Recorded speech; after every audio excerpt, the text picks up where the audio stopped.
Thank you so much, everyone, for joining us here today, and thank you especially to my panelist, Tushar. Very excited to chat with you. It's an interesting time for crypto right now, especially with the election just about a month away, legislative processes in the works, the SEC still up to its old tricks. But I think there's one pressing question for everyone in crypto right now, which is, are there too many crypto parties? Too many crypto parties? I don't know. I'm kind of an old man. I don't really go to the parties. You skip the side events?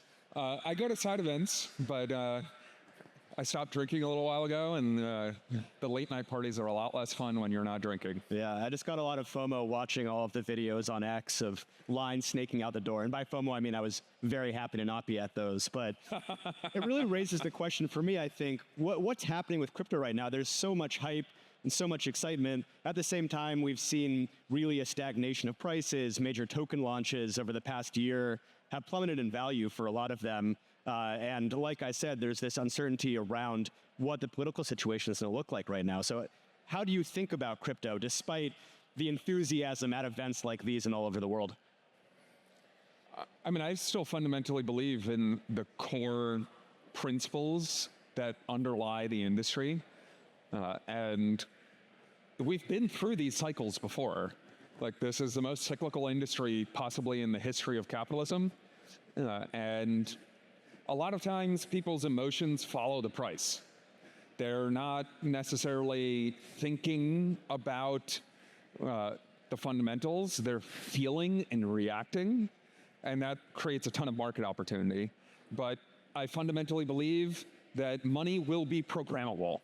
The future of money is programmability. There's no, that's a 100% conviction statement. I don't think the future of money is this dumb digital money that you can't program. I do believe that blockchains provide a superior coordination mechanism for people to create things that they couldn't otherwise create. Things like DePIN, things like DeFi, there's a whole bunch of examples. And look, this is not a new thought. Like, we've thought about this stuff for years and years. We've been writing about it for years. There have been people, talking about DeFi since like the 2015, 2016 era. But it just takes a while to actually develop this stuff. And you can look at a bunch of historical precedent, like think about all of the attempts at smartphones that were taken before the iPhone really worked. That didn't mean that the idea of the smartphone was wrong. And if you just stuck to first principles and thought about, okay, what will the future of computing look like? The future of computing is mobile. Well, you were able to look past the Apple Newton and wait, and look past the Palm Pilot and wait, and look past the BlackBerry and wait, and then you get the iPhone. And then the iPhone continues to compound for 15 years and then changes society as we know it. So fundamentally, I just go back to those first principles, and I continue to be excited about the principles that underlie our industry. And obviously you have the vantage point of being a VC in the space, and VCs have the luxury of having a longer time horizon where you can communicate to your investors, we're probably going to be looking at our investment thesis over a 10-year time horizon. You're not going to start seeing returns in a year or two. Although obviously with crypto, it's different from the venture space because you have the presence of liquid token funds or even doing SAFs instead of traditional equity. So you might be able to see returns quicker. And we've seen the ups and downs of that in crypto venture. And I'm curious now that we're on the other side of a winter, it seems like, although not quite in a bull cycle, you're not really seeing funds raise those mega rounds that you saw 3 years ago, but there still is obviously a sizable amount of fundraising happening right now. What do you think of the state of crypto venture capital right now? So we're participants on both sides of the market. We run a liquid fund and we run a venture fund. We're investing out of our third venture fund right now. I would say the market still has a bit of a hangover to work through. This is true across all of venture. It's not just crypto.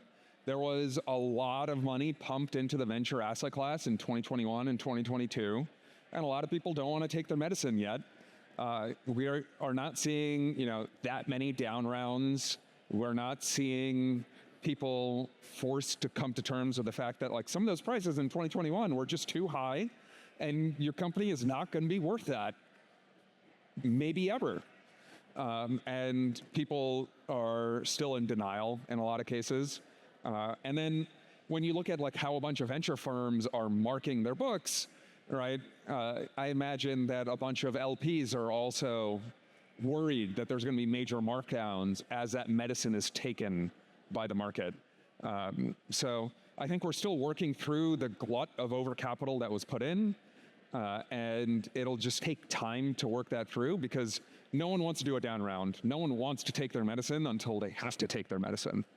What does that mean for Multicoin? Because I'm sure that you avoided all of those overheated deals back in 2021, 2022, but I'm sure that you're still seeing the effect of down rounds or token valuations maybe not being as high as was once hoped. So what does that mean for your firm, and how do you communicate that to your investors? Look, we're not immune to making mistakes. We've made plenty of mistakes, and we'll make mistakes in the future too. Actually, one view that I have is like, if your venture fund doesn't have any zeros in it, then you're not taking enough risk, right? Like you need to, if you have no zeros, then like, this is actually a private equity fund. It's not a venture fund. How do I communicate that to LPs? I really focus on, are we building useful products, right? Like we're not in the business of we invest on the venture side and then we just want to sell it as quickly as possible. What we want is to hold something and let the thesis compound into an enormous market opportunity over a long period of time, right? And that, I think, is fundamentally still playing out. It just keeps going back to first principles of, okay, what is the product? What is the product that is being made that wasn't previously possible? Who's paying for that product? What are the margins going to look like? And then the capital markets piece will sort itself out, right? I think there's a famous Warren Buffett quote: in the short term, the markets are a voting machine, and in the long term, the markets are a weighing machine. And what matters in the long term is cash flows. There are periods of time where people are like, oh no, cash flows don't matter. And those are the periods of time when things are overheated, and cash flows really, really matter. Cash flows always matter. So when people are saying cash flows don't matter, that's probably a sign of euphoria. And how do you think about that balance between liquid investing and more traditional venture investing? Because I know for a lot of LPs, they might think, why am I putting my money into a liquid fund that might just be a glorified hedge fund, or is a hedge fund, when I could just go out and buy ETH or Solana or Bitcoin on my own? So what do you think is that advantage of running a liquid fund alongside doing traditional venture?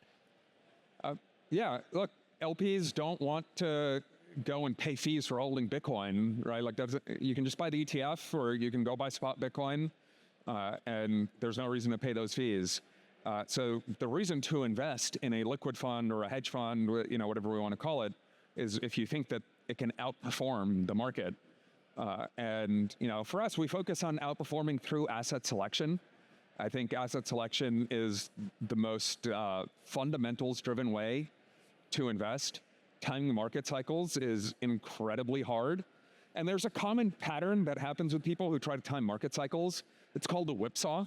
So what happens is they buy something, XYZ token, whatever. They buy it for $1. It goes up to $3. They're like, man, I made triple the money. This is fantastic. And they sell, right? And then it goes up to $10. And they're like, man, I missed out. And it goes up to $15. And they're like, oh, I have to get back in. I can't keep missing out.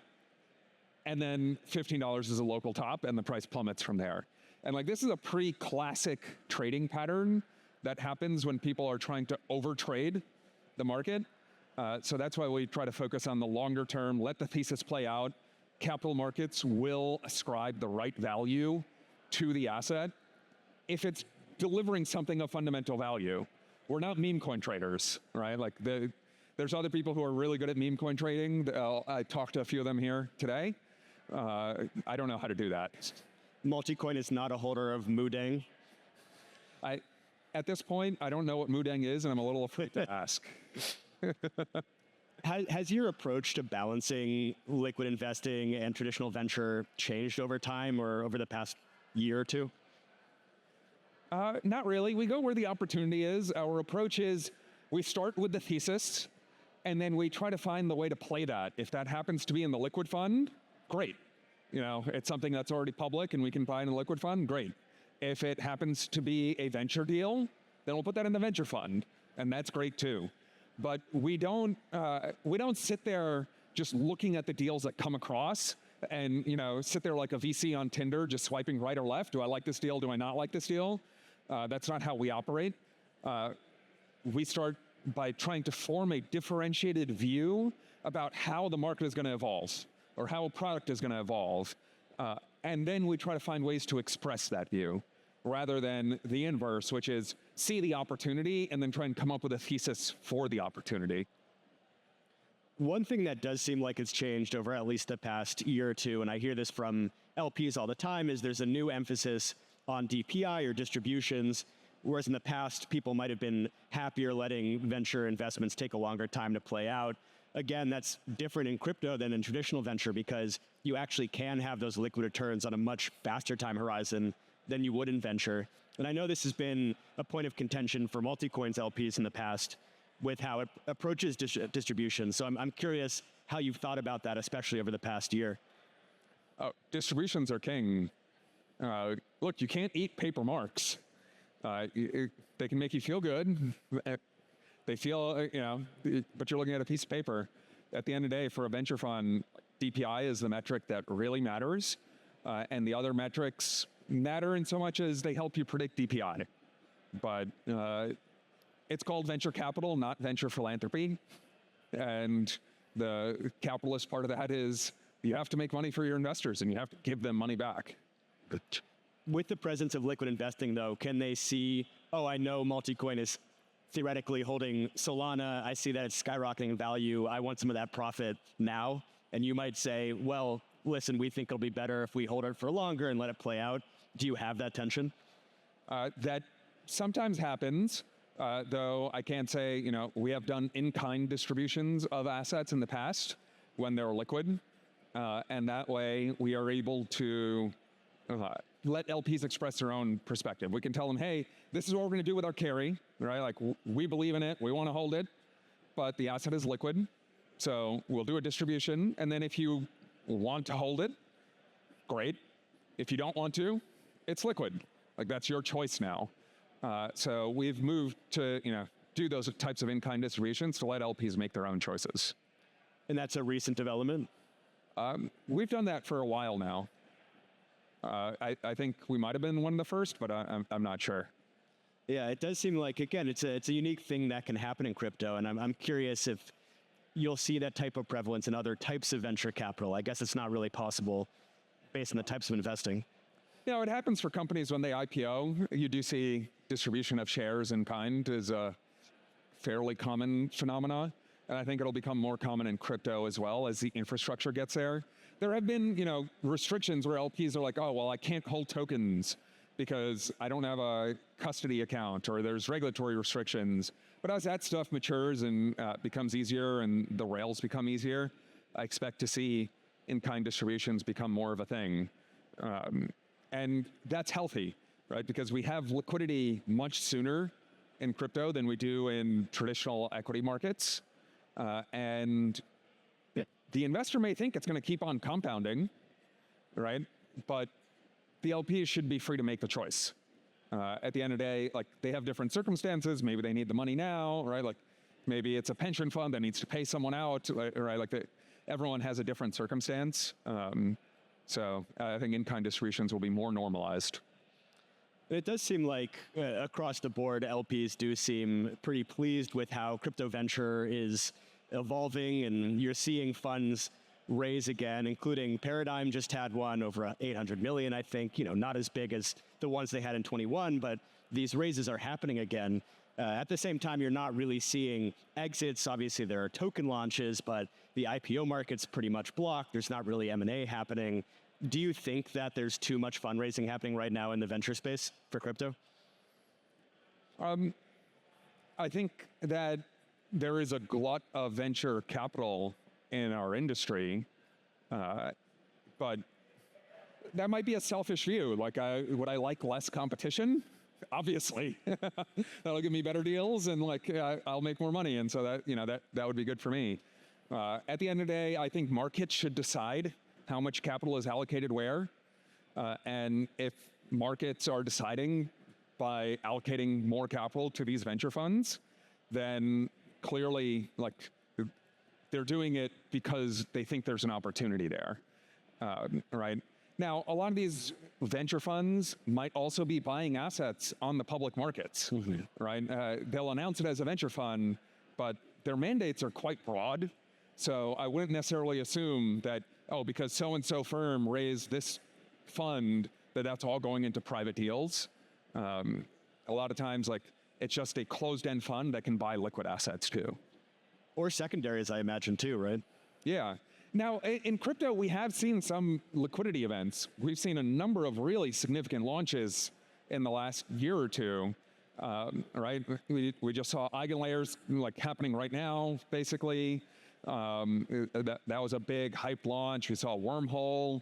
We've seen several other very significant token launches in the last 12 months. So I think crypto is in a better spot than traditional venture when it comes to liquidity for LPs.